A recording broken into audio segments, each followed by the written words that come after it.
우리 함께 인사 나눌까요? 당신 하나님의 자녀입니다. 사랑합니다.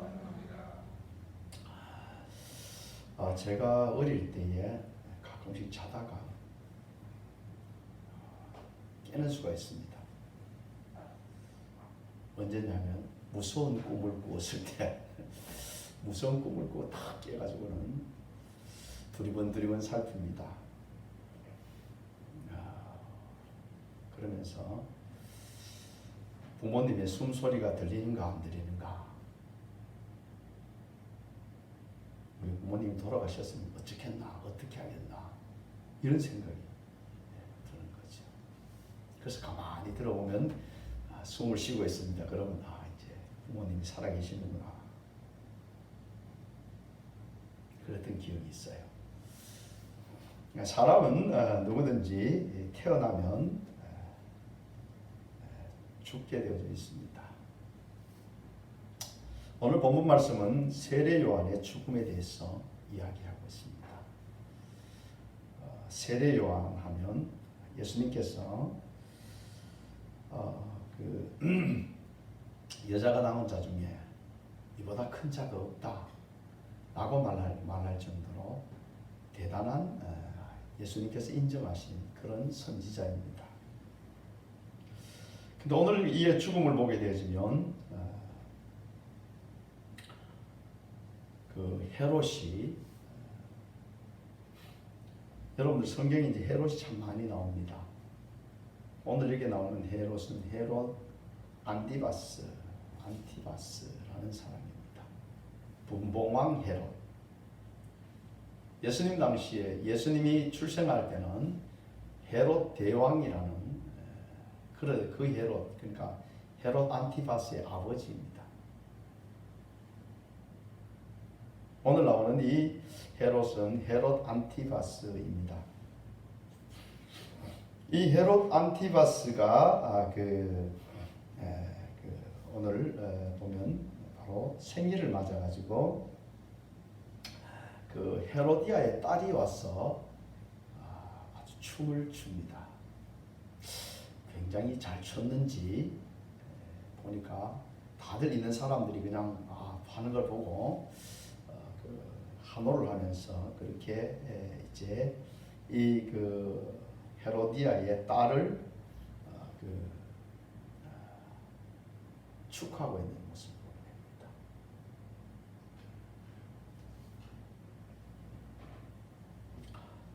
그때 헤롯이 말합니다. 그를 불러서 네가 원한다면 나라 반까지도 주겠다. 원하는 것을 이야기해라. 이렇게 말합니다. 그러니 이 헤로디아의 딸이 이제 어머니에게 달려갑니다. 어머니, 무슨 선물을 받으면 좋을까요? 이렇게 말하는 것 같아요. 그랬더니만은 이 헤로디아가 요한의 머리를 쟁반에 담아가지고 그렇게 주라고 요구하라 라고 말합니다. 이런 무시무시한 선물을 구하는 이 여자는 도대체 어떤 여자일까요? 요한이 옥에 갇힌 이유가 바로 이 헤롯이 그 동생 빌립의 아내인 헤로디아를 차지한 것을 비난했다, 그렇게 말하고 있습니다. 요한이 말했겠죠, 헤롯에게. 당신이 당신의 동생의 아내를 취하는 것은 올바른 그런 모습이 아니다, 죄다, 이러면서 헤롯을 질책했던 그와 같은 모습입니다. 그래서 이 헤롯이 요한을, 세례 요한을 잡아서 감옥에 가두어둔 상태입니다. 이곳이 어디냐면 사해역 쪽에 있습니다. 왜냐하면 이제 헤롯 안티바스가 분봉왕으로 받은 것이 갈릴리 지역과 사해 아래쪽 이 지역을 이제 받았어요.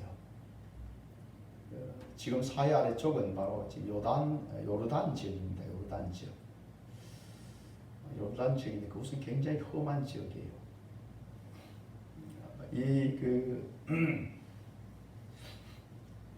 지금 이 생일 파티가 열리고 있는 것이 바로 헤롯 대왕이 여름 왕궁으로 쓰던 그 마케로스라는 곳입니다. 그 마케로스라는 곳에서 이제 그 생일 파티를 하고 있는 그곳에 요한이 또한 그곳에 갇혀져 있었죠.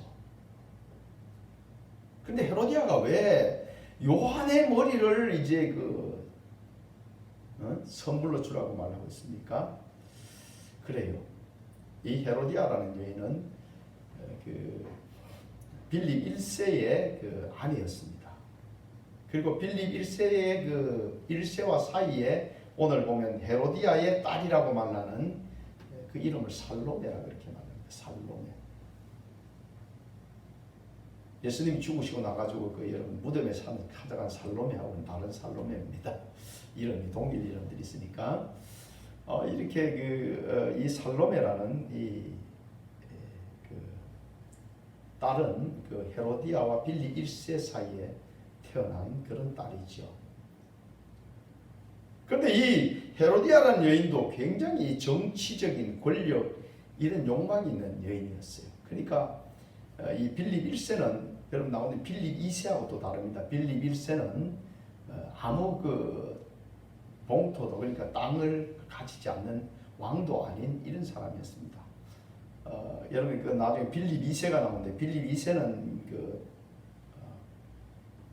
여러분들 그 바산 골란 지역 그 위쪽 지역을 차지한 분봉왕이었습니다. 빌립 1세는 아무 권력을 가지고 있지 않았어요. 그러니까 이 아주 권력욕이 있는 이 여인이 자기 남편을 버리고 이제 그 헤롯 안티바스와 결혼하게 된 겁니다. 그러니까 자기가 아무래도 그 자기 잘못한 걸 다 알고 있지 않습니까? 세례요한이 다니면서 막 헤롯이 헤로디아와 결혼한 것은 나쁜 악이다 뭐 이러면서 막 다니니까 이 여인의 입장 속에서도 막 듣기 싫은 겁니다. 저놈을 어떻게 할까 뭐 이렇게 생각한 중에 아니 근데 또 그 헤롯은 그 요한을 잡아 들여놓고는 그를 처형시키든지 말이지 그러지 아니하고 오히려 이 그 헤롯은 요한이 그에게 말하는 것을 두려움을 듣고 있는 사람입니다. 오늘 성경에 보면 많은 사람들을 그는 두려워했다. 많은 사람들이 요한을 선지자로 인정하고 있었기 때문에 그를 죽이지 못하고 있는 이런 상태였습니다. 그런데 이 헤롯의 생일에 바로 헤로디아의 딸이 와서 춤을 추는데 그 대가로 무엇을 줄까? 나라 많이라도 주겠다. 그렇게 약속하고 나서 이제 기다리고 있는데 그 어머니로부터 이 딸이 듣고 와서 헤롯을 그 세례 요한의 목을 쳐서 그 쟁반에 담아주라 그렇게 말하고 있는 거죠. 그러니 이 헤롯은 할 수 없이 많은 사람들에게 약속한 그 약속을 지키기 위해서 결국 이제 요한의 목을 베어서 그 살로메에게 주는 이런 모습입니다. 여러분들이 이렇게 보면서 참 세례 요한이 그 한 아이의 그 춤의 선물로 춤의 대가로 상으로 이렇게 죽어가는 이 모습일까? 어떻게 그렇게 정말 값어치 없이 죽는 것일까? 우리가 이렇게 느낄 수가 있습니다. 우리는 태어나서 언젠가 죽어야 합니다. 우리의 죽음의 모습이 어떠할까? 어떤 사람들은 이제 살다가 이제 수명이 다해서 죽는 사람이 있는가 하면 사람들이 죽는 모습은 여러 가지의 모습들이 있습니다. 어떤 사람들은 우리 지금 얼마 전에 그 수재를 통해서 생각지도 못한 산사태가 여러분들 예천 쪽에 보니까 그 산사태가 일어났는데 그것을 아는 사람들 얼마 전에 그 예천 사람 만났는데 그것을 아는 사람들 거기서 산사태 날 일이 없습니다. 그게 산사태 날 만한 곳이 아닙니다. 이렇게 말하더라고요. 근데 거기에 산사태가 나가지고 많은 사람들이 죽었어요. 여러분 지하도에 갑자기 물이 그렇게 찰 줄 누가 알았겠습니까?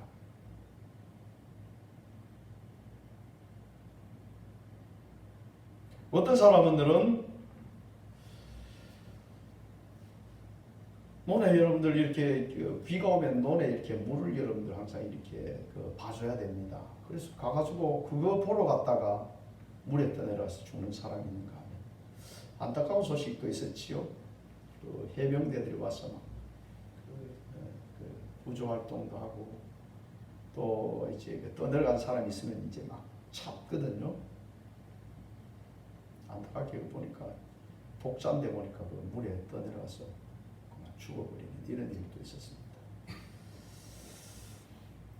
우리가 살다가 죽게 되어지는데 과연 나는 어떤 죽음을 맞이할까 하는 것을 우리가 생각해 보아야 합니다. 오늘 그 세례 요한의 죽음은 참 불행한 죽음일까요? 어떻게 보면 인간적으로 보면 그 어린 아이 하나의 그 소녀가 춤을 추는 그 상으로 이렇게 죽어가는 정말 어이없는 그와 같은 죽음을 보면서 그는 참 불행한 죽음을 죽은 것일까요? 우리는 그의 죽음에 대해서 우리가 한번 생각해 보아야 합니다. 그런데 우리가 예수님의 제자들의 죽음을 가만히 보면요, 하나같이 순교하는 모습들을 보게 됩니다. 제일 먼저 순교한 사람이 누구지요? 야고보지요. 야고보는 헤롯이 그의 목을 베어서 죽였던 이와 같은 순교의 사람입니다. 야고보를 보면서 그 사람 참 불행하게 죽었어. 어떻게 칼에 목이 잘려서 죽을 수 있을까? 뭐 이렇게 말할 수도 있을 것입니다. 베드로의 죽음은 어떠했습니까? 베드로는 그가 주님을 3번이나 부인한 것을 그때 가서 뉘우치면서 어떻게 내가 주님같이 십자가에 바로 죽을 수 있겠는가? 나를 거꾸로 십자가에 못 박아 주세요 라고 말하면서 거꾸로 십자가에 못 박혀서 죽었습니다. 안드레는 X자 십자가에 못 박혀서 죽는, 이 예수님의 제자들이 하나같이 순교하는 이런 죽음을 살았던 모습을 보게 됩니다. 이런 죽음을 맞이했습니다. 우리 그들을 바라보면서 참 불쌍하게 죽었구나 라고 우리가 말할 것입니까?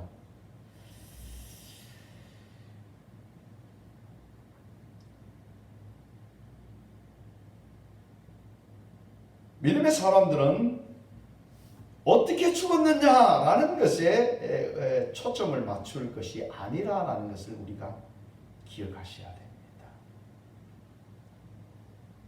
그런 삶 속에서 우리가 어떤 삶을 사느냐 하는 것이 더 중요하다는 것을 기억하셔야 합니다. 어떻게 죽었느냐가 중요한 것이 아니고 어떻게 삶 속에서 어떤 삶을 살았느냐 하는 것이 더 중요하다는 것입니다. 우리가 죽는 순간보다도 지금 이 순간 우리가 지금 어떻게 살 것인가 하는 것이 훨씬 더 중요하다는 것을 기억하셔야 합니다. 요한은 세례 요한이 죽기 전에 그는 그에 맡겨진 삶을 잘 감당했던 모습을 보게 됩니다. 구약 말라기서 4장 5절을 보면 보라 여호와의 크고 두려운 날이 이르기 전에 내가 선지자 엘리야를 너에게 보내리니 그가 아버지의 마음을 자녀에게 돌이키게 하고 자녀들의 마음을 그들의 아버지에게로 돌이키게 하리라. 돌이키지 아니하면 들었건대 내가 와서 저주로 그 땅을 칠까 하노라 하시니라. 그래서 하나님께서는 하나님의 선지자, 오늘 지금 이 말라기에서 말하고 있는 이 선지자가 누구냐면 바로 세례 요한을 말하고 있습니다. 마태복음 11장 14절을 이렇게 말합니다. 만일 너희가 즐겨받을진대 오리라 한 엘리야가 곧 이 사람이라. 그렇게 말해서 세례 요한이 바로 하나님께서 말라기 예언에서 보내겠다. 보내서 뭘 하시겠다고요? 아버지의 마음을 자녀에게, 자녀들의 마음을 아버지께로 돌이키는 일을 하도록 하나님께서 세례 요한을 보내시겠다라고 말씀하신 거지요. 그래서 세례요한의 사명은 바로 예수님의 오실 길을 예비하는 그와 같은 사명이었습니다. 세례요한의 삶을 보면은 그는 여러분들 세상 사람들 같이 많은 부와 영화를 누리기 위한 삶이 아니었습니다. 그의 삶을 보면요, 그는 광야에서 살았습니다.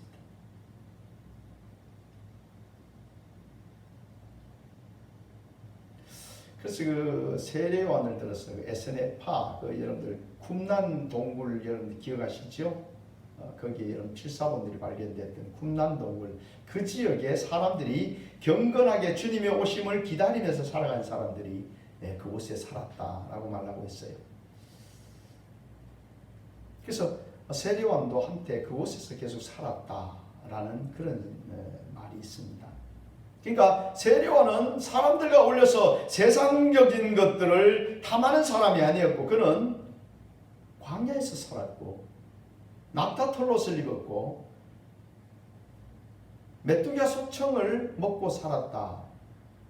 그래서 그는 아주 청밀하면서도 광야에서도 깨끗한 삶을 살았다, 이런 모습을 보게 됩니다. 왜 그렇게 했습니까? 그는 예수님의 오시는 길을 예비하는 자로서 그에게 맡겨진 사명에 집중하고 살았던 이와 같은 모습을 보게 됩니다. 그가 드디어 이제 그 마태복음 3장 2절에 보면 이렇게 말합니다. 회개하라, 천국이 가까웠느니라 하였으니 그는 선지자 이사야를 통하여 말씀하신 자라. 일러스되 광야에 외치는 자의 소리가 있어 이르되 너는 주의 길을 준비하라, 그가 오실 길을 곧게 하라 하였느니라 라고 말해서, 그는 예수님 오시기 전에, 예수님 오시기 얼마 전이죠? 6개월 전에 먼저 출생한 자입니다. 그리고 그는 예수님이 사역하시기 전에 먼저 그가 예수님의 오심을 증거하고 있는 모습을 보게 됩니다. 회개하라, 천국이 가까웠느니라. 이 말을 들으면서 여러분들은 기억하실 겁니다. 예수님도 첫 복음의 일성이 뭐였습니까? 회개하라, 천국이 가까웠느니라 라고 말씀하셨죠. 그러면서 그는 주님이 오실 길을 준비하고 그 길을 곧게 하는 일을 행하고 있는 모습을 보게 됩니다. 많은 사람들에게 예수님의 세례를 베풀면서 회개하여서 주님을 맞을 수 있는 그와 같은 길을 감당했습니다. 마태복음 3장 11절 말씀도 이렇게 말합니다. 나는 너희로 회개하기 위하여 물로 세례를 베풀거니와 내 뒤에 오시는 이는 나보다 능력이 많으시니 나는 그의 신을 들기도 감당하지 못하겠노라.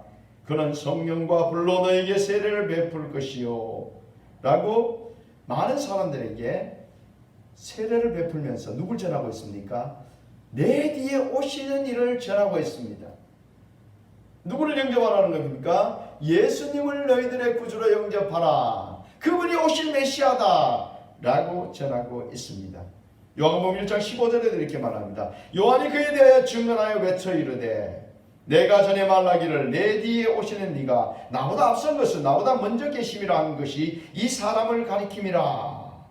그러면서 예수님을 소개하는데 예수님은 세례요한보다 먼저 계신 분이다. 그 말은 그분은 누구라는 말입니까? 바로 하나님이시다라는 것을, 하나님의 아들 바로 독생하신 분 성자 예수님을 말하고 있습니다. 1장 26절에 이렇게 말합니다. 요한이 대답하되 나는 물로 세례를 베푸니가 너희 가운데 너희가 알지 못하는 한 사람이 있었으니 곧 네의 뒤에 오시는 그이라. 나는 그의 신발끈을 풀기도 감당하지 못하겠노라. 그래서 세례요한은 예수님을 소개하면서 자신은 그의 신발끈을 메고 푸는 것조차도 감당할 수 없는, 내 뒤에 오시는 그 메시아는 어떤 분이다? 그분은 대단하신 분이다. 나와 비교할 수 없는 분이다 라고 말하고 있는 것을 보게 됩니다.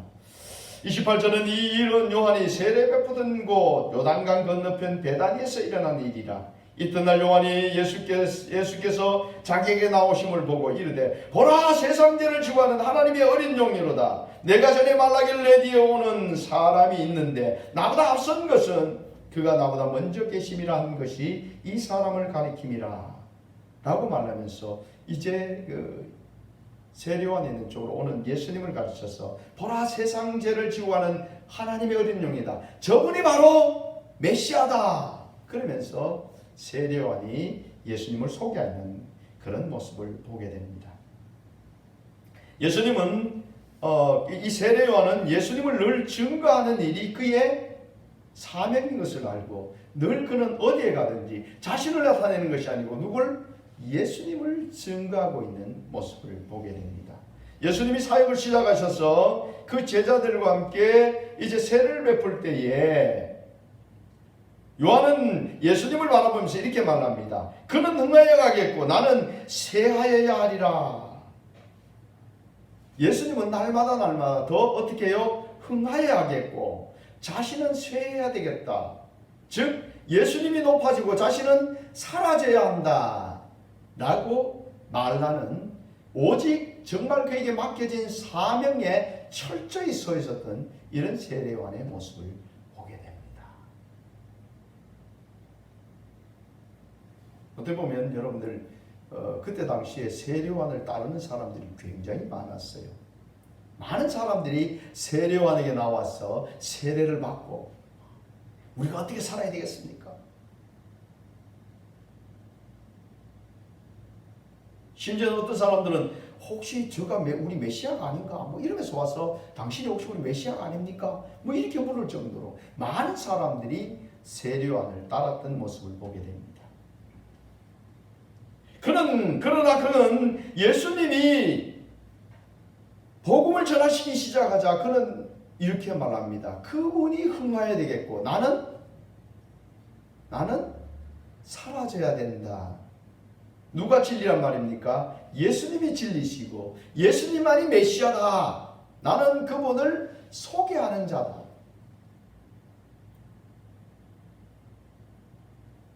사람이 인기를 가지고 있으면 그 인기를 내려놓는 게 굉장히 쉽지 않습니다. 스타들요. 이런 탤런트들 보면 막 스타가 된 사람들요. 그들이 항상 불안하다고 그러죠. 왜 그렇죠? 내가 이런 인기를 누리는데 어느 날 내가 이 인기를 잃어버리지 않을까. 그렇기 때문에 굉장히 불안해한다. 그러나 이 세례요한은 철저히 자신에 맡겨진 사명을 감당하는 자였습니다. 이 세상을 살아가는 우리들은 늘 죽음을 생각하면서 살아야 합니다. 죽음을 생각하면서 사는 사람은 그 삶이 늘 알차고 보람있게 됩니다. 많은 사람들은 내가 언제 죽는다 하는 것을 인정하지 않습니다. 그래서 삶이 늘 여러분들 삶의 진정한 가치를 찾기보다는 오늘 내가 평안하게 살겠다라는 데 초점을 맞추고 있는 이런 모습을 보게 됩니다. 우리는 언제 어떤 모습으로 주님이 부르실 줄 모릅니다. 오늘 평안하다고 해서 내일 안전하다는 보장은 없습니다. 우리는 우리 삶 속에서 늘 우리에 맡겨진 사명을 감당하면서 살아야 합니다. 주님이 우리에게 주신 사명이 무엇일까요? 이 시대에 우리 주신 공통된 사명은 주님이 승천하시기 전에 우리에게 예수님을 증거하라고, 복음을 증거하라고 우리에게 말씀하셨습니다. 오직 성령이 너희 임하면 너희가 권능을 받고 예루살렘과 온 유다와 사마리아 땅끝까지 이르러 내 증인이 되어라. 예수님이 메시아인 것을 증거하라. 그렇게 말합니다. 여러분의 삶 속에서 우리가 내 삶의 내 자리에서 우리는 늘 예수님을 전하는 삶을 사셔야 합니다. 이 사명이 우리에게 굉장히 중요한 사명입니다. 주님이 승천하시면서 우리에게 부탁하신 마지막 이 땅 가운데 계실 때 마지막 부탁이 바로 복음 전하는 것입니다. 왜 그러면 이 말씀을 하셨을까요? 이 땅 가운데 가장 가치 있는 것, 복음을 전하는 것보다 더 가치 있는 것은 없습니다. 이 복음은 사람을 살리는, 그냥 병원에서 우리의 병을 고쳐서 살리는 그 삶과는 완전히 가치가 다른 어마어마한 가치를 가진 그와 같은 일입니다. 왜요? 영원한 삶을 줄 수 있는 길이 오직 예수 그리스도를 전해주는 것이지요. 구약 민수기서 20장 25절에 보면 너는 아론과 그의 아들 엘리야사를 데리고 호르산에 올라 아론의 옷을 벗겨 그의 아들 엘리야사에게 입히라. 아론은 거기서 죽어 그 조상에게로 돌아가리라. 모세가 여호와 명령을 따라서 그들과 함께 회중의 목전에서 호르산에 오르니라. 모세가 아론의 옷을 벗겨 그의 아들 엘리야사에게 입히매 아론이 그 산 꼭대기에서 죽으니라. 모세와 엘리야살이 산에서 내려오니 온 회중 곧 이스라엘 온 족속이 아론이 죽은 것을 보고 그를 위하여 30일 동안 애곡하였더라. 아멘. 이 사명 감당하는 것은 굉장히 중요합니다. 구약의 그 아론이 대제사장으로서의 이제 사명을 다 감당하고 났더니만은 후계자인 엘리야살 그 아들을 데리고 함께 올라가서 그 대제사장 옷 에봇과 그 옷들을 벗겨서 엘리야살에게 입혔더니만은 아론이 어떻게 했어요? 아론이 죽었더라. 이렇게 말합니다. 우리가 이 땅 속에서 맡겨진 사명을 다 감당하고 나면은 하나님께서 우리를 영원히 하나님의 나라로 우리를 부르십니다. 사명과 우리의 생명은 함께 이어져 있는 것을 보게 됩니다. 그래서 사도 바울은 나의 달려갈 길과 주 예수께 받은 사명 곧 은혜의 복음을 증거한 일을 마치려 하면 내 생명을 조금 더 귀한 것을 여기지 않는다. 그의 생명을 그의 사명과 결부시켜 놓은 이런 모습을 보게 됩니다. 오늘 우리가 세례요한의 죽음의 모습을 보면 정말 그 여아이의 그 춤, 그 상으로 주어지는 너무너무 정말 어이없는 죽음과 같지만 이 세례요한은 끝까지 복음을 증거하는 일을 멈추지 않았습니다. 그 시대에 권력을 가지고 있던 왕인 헤롯을 향해서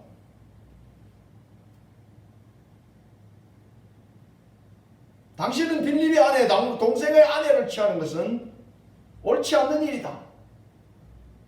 그게 그가 감옥에 갇히는 것도 그가 죽는 것도 그는 두려워하지 않았다 하는 겁니다. 당연히 그의 잘못을 여러분 지적하면 어떻겠습니까? 그가 고난을 당한다는 것은 불본듯이 뻔한 일입니다. 그때 왕을 향해서 비난의 손짓을 한다면 그 왕이 어떻게 가만히 있겠습니까? 그러나 이 세례요한은 마지막까지 그의 사명을 잘 감당하는 사람이었습니다.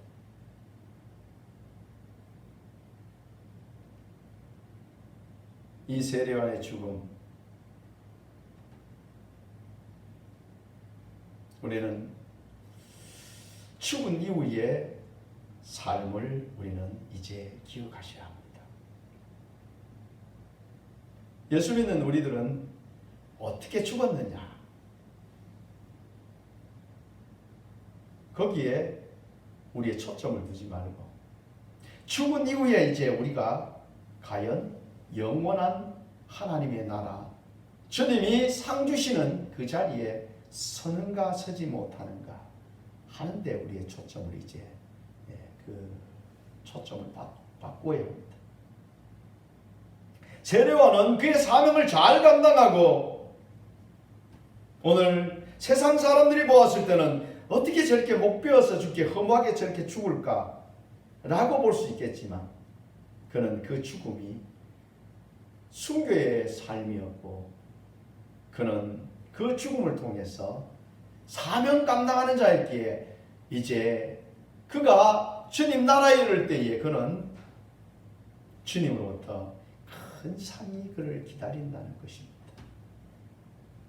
먼저는 우리가 천국에 갈 수 있는가 없는가, 우리가 죽기 전에 우리는 그 일을 우리가 명확하게 해야 됩니다. 믿음으로 주님의 사명을 따라 감당하지 아니하고 살아가는 사람이 천국에 갈 것이라고 그렇게 착각하고 살아간다면 이 사람은 불행한 사람입니다. 그는 아주 사람들이 다 칭송하는 아름다운 죽음을 죽었다 할지라도 천국에 가지 못한다면 그는 아무 소용이 없습니다. 그러나 남들이 볼 때 어떻게 저렇게 죽을 수 있을까? 라고 말한다 할지라도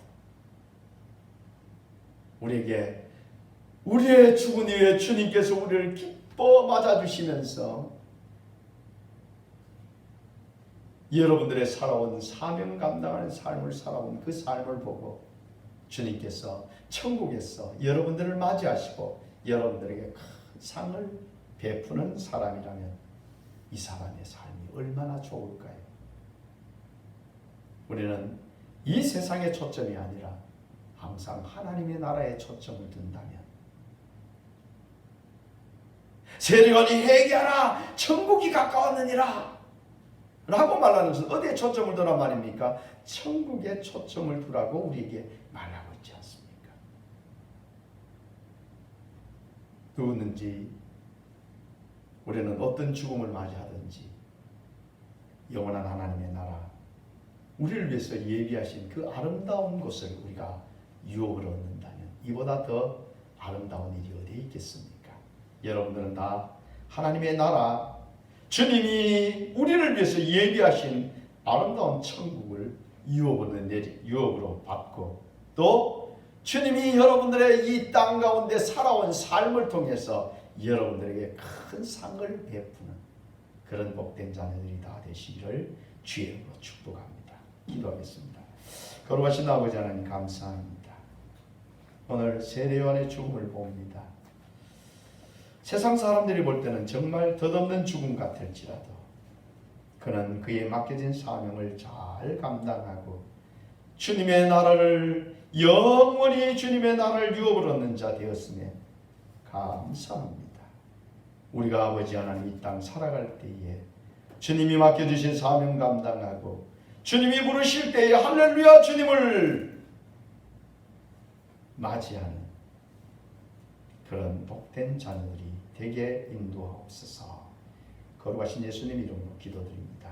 아멘. 우리 함께 찬양을 드리겠습니다.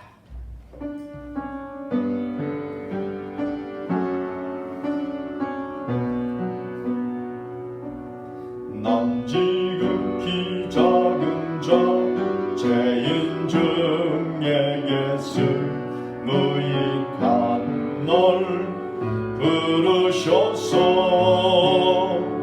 간절한 기대와 소망 부끄럽지 않게 십자가 정케 하셨네. 어디든지 가리라 주 위에 서라면 나는 전하리 그 십자가 내 몸에 맨 십자가 그 보혈의 향기 온 세상 채울 때까지 살아도 주를 위해 죽어도 주를 위해 사나 주나 난 주의 것 십자가의 능력 십자가의 소망 내 안에 주가 사시는 것 난 지극히 작은 자 죄인 중에 예수 무익한 날 부르셔서 간절한 기대와 소망 부끄럽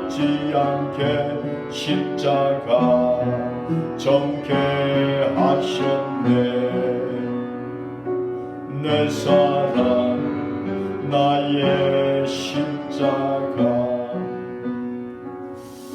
우리 말씀을 생각하시면서 찬양을 생각하시면서 정말 내가 살아도 주를 위해서 죽어도 주를 위해서 이제 정말 주님을 위해 살아가는 주님이 영접하시는 영원한 하나님의 나를 영원한 자녀 되게 하옵소서 하고 합심해서 통성을 기도합니다. 아버지 하나님, 주님 은혜를 감사합니다. 주님의 사랑을 감사합니다. 주님, 저들을 아버지 하나님의 많은 사람 가운데 부르시고 주의 자녀 삼으시고 은혜 베푸심을 감사합니다. 주님이 주신 생명으로 말미암아 저들이 살아갑니다. 주여 주여 주여, 저들에게 영원한 아버지의 나라를 위해 싸우니 주여 이 땅을 위해 살아가는 자가 아니라 주의 나라를 위해서 살아가는 자, 이들도 아버지 하나님 이 땅 가운데 살아갈 때도 주님이 맡겨진 사명 감당하며 살아가는 자 되기를 원합니다. 주님이 우리에게 맡겨주신 사명, 주여 주여 그 사명 위에 한 걸음 한 걸음 나아가기를 원합니다. 나에게 맡겨진 십자가 들고 한 걸음 한 걸음 나아가기를 원합니다. 주님 주님 주님, 저들을 통해서 예수 그리스도가 증거되어지고 저들을 통해서 주하는 자가 살아나고 저들을 통해서 아버지 나라가 확장되어지기를 원합니다. 그 일을 위해서 아버지 쓰임받기를 원합니다. 주여 저들을 사용해 주시옵소서.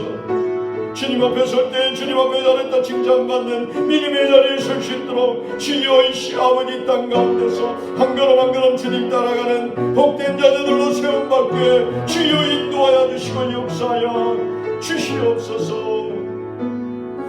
거룩하신 예수님